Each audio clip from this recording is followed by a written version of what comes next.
This boat came in and he was complaining it was overheating. As you can see, it just melted the rubber.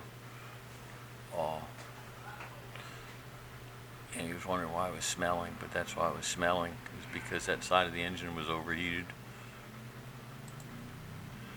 That's his block. And it was overheating because the water was running out of the side of the block instead of through the exhaust. There's one of his cracked manifolds. There's a cracked block right there. That's on the other side. That's the bottom of that same side right there where it was cracked.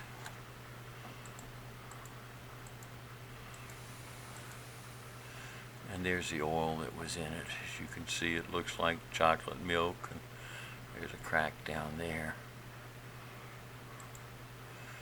And when you pull the cap, that's what it looks like. It's just full of water. All the water that should have been going out the exhaust was going into the engine, so it's full.